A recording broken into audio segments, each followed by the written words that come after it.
Hello friends. आज हम the evidence act 1872 के सेक्शन 15 से सेक्शन 22 के बारे में डिस्कस करेंगे। बहुत इम्पॉर्टेंट सेक्शन है इस सीरीज में। जो भी लास्ट डिस्कस किया उसी से कनेक्टेड सेक्शन है। इसमें सेक्शन 15 कहता है facts bearing on question whether act was accidental और इंटेंशनल। कोई भी कार्य जानबूझ करके किया गया या आकस्मिक दुर्घटना से हुआ, इसके बारे में हमें जानकारी इस सेक्शन के तहत मिलती है। When there is a question whether an act was accidental or intentional or done with a particular knowledge or intention, the fact that such act form part of a series of similar occurrence in each of which the person doing the act was concerned is relevant।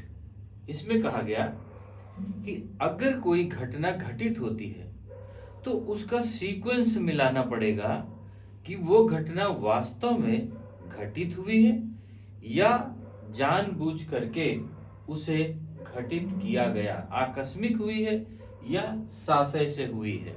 तो इसमें से जैसे मान लेते हैं कि कोई व्यक्ति किसी 10 मकान है, मान लेते हैं उसके पास में, ये 4 मकान होते हैं उसके पास में, और 4 मकानों में से वो चारों मकान का अलग अलग कंपनी से बीमा कराता है।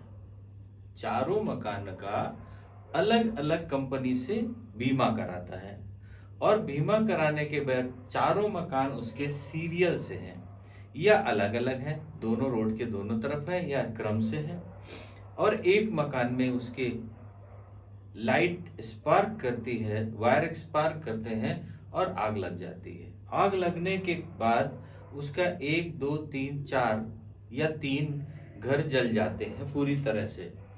अब इंश्योरेंस कंपनी ये जांच कर सकती है कि वो जानबूझ करके सारे घर जलाए गए हैं इंश्योरेंस लेने के लिए या वास्तव में ये दुर्घटना है जिसके कारण ये चारों जले हैं। अब इसमें से चूंकि 4 मकान है, 4 कंपनियां हैं, तो चारों अलग अलग तरीके से उसकी जांच कर सकती हैं। अगर चारों ये पाती हैं कि नहीं वास्तव में ये वायर आपस में टच होकर स्पार्क होकर के इसमें आग लगी और ये चारों की राय एक हो जाती है और चारों उसका इंश्योरेंस क्लेम देते हैं, इसका मतलब ये हुआ कि वो घटना आकस्मिक घटित हुई, जानबूझ करके उसको घटित नहीं कराया गया। तो इसमें सेक्शन 15 में कहा गया कि कोई भी घटना ऐसी होती है जिसमें शक होता है कि जानबूझ करके हुई है या वह आकस्मिक हुई है, तो उसका हम जांच कर सकते हैं और पाते हैं अगर वैसा है कि ये आकस्मिक हुआ है, जानबूझ करके नहीं करा गया है, तो उसका रिलेवेंट फैक्ट माना जाएगा और उसका क्लेम आदि किया जाएगा। ये सेक्शन 15 में कहा गया। अब सेक्शन 16 है existence of course of business when relevant. Existence of इसमें रिलेवेंट में कहा गया सेक्शन 16 में कि कोई भी कार्य क्रम से किया जाएगा, कोई भी कार्य क्रम से किया जाएगा। When there is a question whether a particular act was done, the existence of any course of business according to which it naturally would have been done is a relevant fact। Naturally उसमें होना चाहिए, naturally होना चाहिए कि suppose करते हैं कि हमने एक बॉम्बे में मेरा कोई भी परिचित रहता है या रिश्तेदार रहता है, हमने उसके यहाँ से लेटर पोस्ट किया। अब उससे हमने डायरेक्ट पूछा क्या तुम्हें लेटर मिल गया है, तो ये रिलेवेंट फैक्ट नहीं हुआ। रिलेवेंट फैक्ट क्या हुआ कि हमने उसको पोस्ट ऑफिस में डाला, वो हमें शो हो रहा है, दिख रहा है कि पोस्ट ऑफिस में डाला। अब वो पोस्ट ऑफिस यहां से निकला उसका फैक्ट देखना है, वो उसके बाद किस जगह पर डिलीवर हुआ वो देखना है, वहां से फिर बॉम्बे कब पहुंचा वो देखना है, बॉम्बे के में हेड ऑफिस से उसके जो नियरेस्ट ऑफिस में उसमें कब पहुंचा वो देखना है, नियरेस्ट ऑफिस से फिर उस व्यक्ति को कब मिला वो देखना है। तो ये हो गया इसका सीरीज सीक्वेंस हो गया।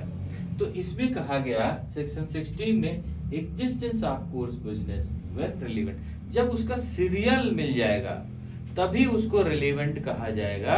अगर ये नहीं कि यहां से उठाया सीधे बॉम्बे को दिया, बॉम्बे उस पर्सन को दिया और बोला मिल गया, वो तो बाई हैंड हो गया। लेकिन सीरियल बिजनेस के तरीके से एक रिलेवेंट फैक्ट तभी होगा जब उसका सीरियल मिलेगा। सीरियल हमने एक कोई भी बिजनेस कोई भी चीज है उसको गुड्स को बुक करते हैं जम्मू से, और जम्मू से बुक करने के बाद सीधे पूछते हैं मेरे पास डिलीवर नहीं हुआ, तो हमें क्या करना पड़ेगा, जम्मू से फिर कहाँ हुआ, जम्मू में पहले डिलीवर हुआ कि दिया गया कि नहीं दिया गया, फिर वहां से दूसरी जगह, दूसरी से तीसरी जगह, तीसरी से चौथी जगह, लखनऊ के हेड ऑफिस, हेड ऑफिस से फिर अपने पास। तो वो सीरियल इसमें कहा गया 16 में, उसका सीरियल मिलाना है, सीरियल होना चाहिए। सेक्शन 17 में admission defined. Admission defined, admission क्या होता है, एडमिशन होता है statement. Admission is a statement, किसी व्यक्ति की गवाही स्टेटमेंट उसका एडमिशन होता है, which suggest any inference as to any fact in issue or relevant. कोई भी तथ्य है, कोई भी किसी भी प्लेंट का कोई भी तथ्य है उसके बारे में बताना, स्टेटमेंट देना, उसका एडमिशन कहलाता है। उसका क्या कहलाएगा, एडमिशन कहलाता है कि उस तथ्य के बारे में जानकारी देना उसका एडमिशन कहलाता है। एडमिशन होता है स्वीकृतियां कि हमने उसके बारे में जाना, और जान करके उसके बारे में जो हमें जानकारी है उसके बारे में हम उसमें रिलेवेंट फैक्ट बताना। ये सेक्शन 17 में कहा गया। अब यही एडमिशन के बारे में आगे के जो सेक्शंस हैं वो हैं, सेक्शन 18 में कहा गया admission by party to proceeding or his agent.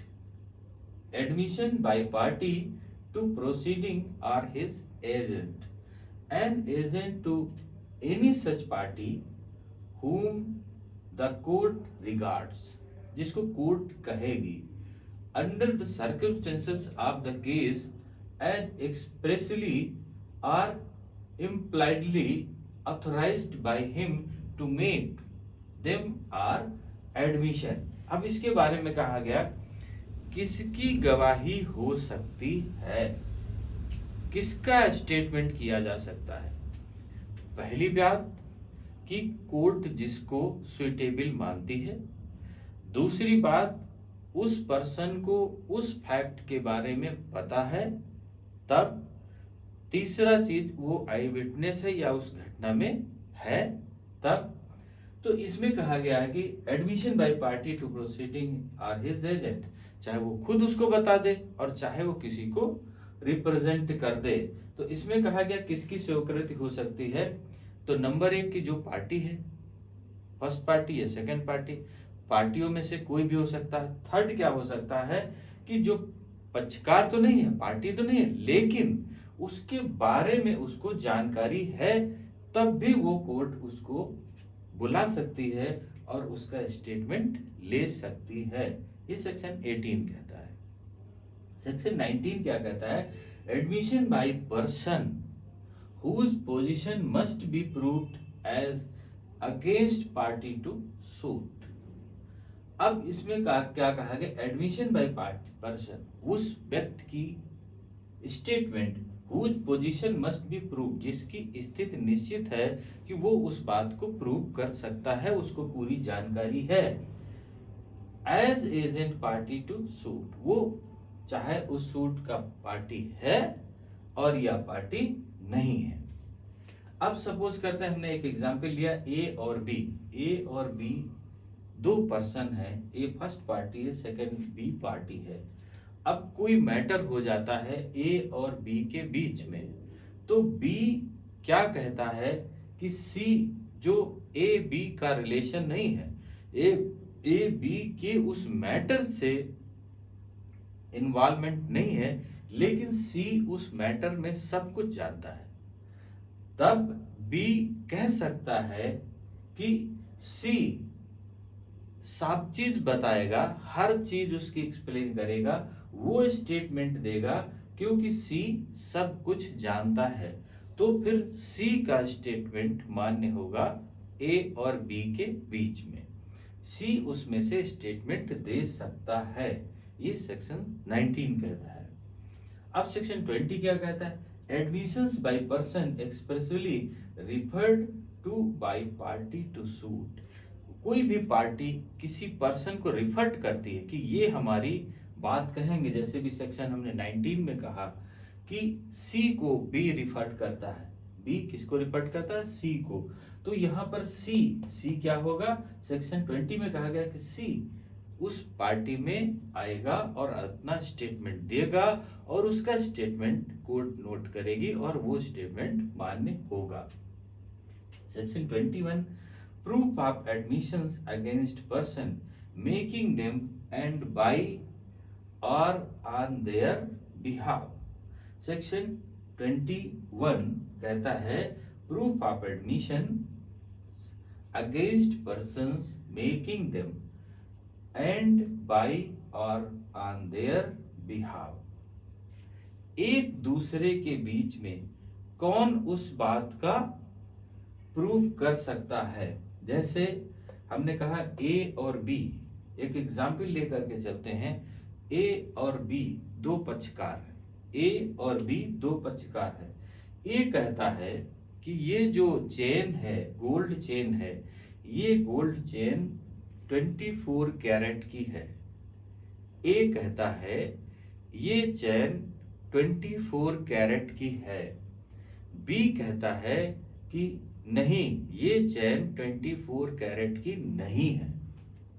अब इस बात का झगड़ा है कि वो चैन 24 कैरेट की है या नहीं है। अब इसमें कहा कि ए तो कह ही रहा 24 कैरेट की है और बी कह रहा 24 कैरेट की नहीं है। अब प्रूफ कौन करेगा कि वाकई में ये 24 कैरेट की है? तो इन्होंने कहा कि बी ही प्रूफ कर सकता है कि जो ए कह रहा है वो बात सही है और चैन 24 कैरेट की है, तब वो प्रूव्ड हो जाएगी। या ए कह दे कि जो बी कह रहा है वो बात सही है, वाकई में वो चेन, गोल्ड चेन 24 कैरेट की नहीं है। तो एक तो चीज आ सकती है कि दो पार्टियों में से एक पार्टी दूसरे की बात मान ले और मान करके उसको प्रूव कर दे, तो वो प्रूव हो जाएगा। तो सेक्शन 21 ये कहता है proof of admissions against person making them.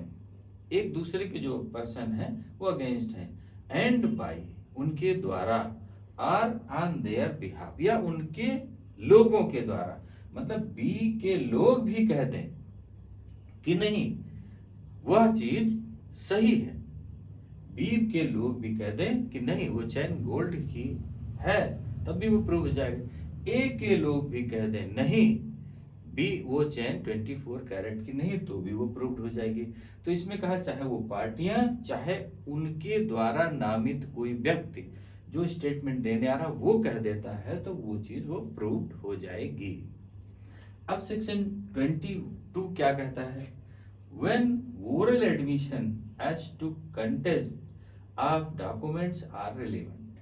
अगर कोई भी चीज विवादित है और विवादित है उसमें से ऐसा पर्सन जो उसको सब कुछ मालूम है, एवरीथिंग ही नोज, जब उसको सब कुछ मालूम है और वो पर्सन कहता है कि नहीं ये चीज सही है या इसके बारे में विधिवत जानता हूं, ये चीज ऐसी नहीं ऐसी है, तो अगर वो ओरल स्टेटमेंट भी देता है और वो उस चीज के बारे में जानता है, तो उसका ओरल स्टेटमेंट करेक्ट होगा और उसका ओरल स्टेटमेंट माना जाएगा।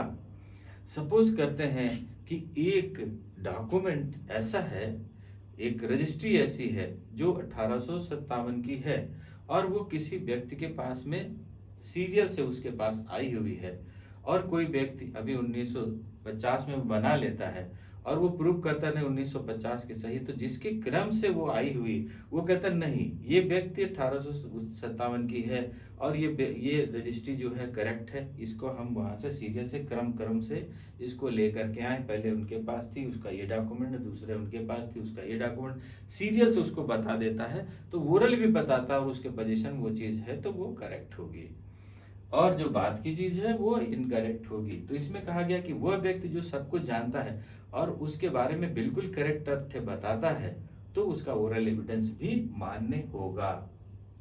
तो अभी द इंडियन एविडेंस एक्ट 1872 के सेक्शन 15 से सेक्शन 22 के बारे में डिस्कस किया। ये बहुत इजी और सिस्टमेटिक सेक्शन है, इजी सेक्शंस हैं, इनको याद हो गए होंगे। अब सेक्शन 23 से हम नेक्स्ट पार्ट में डिस्कस करेंगे। ओके, थैंक यू, जय हिंद।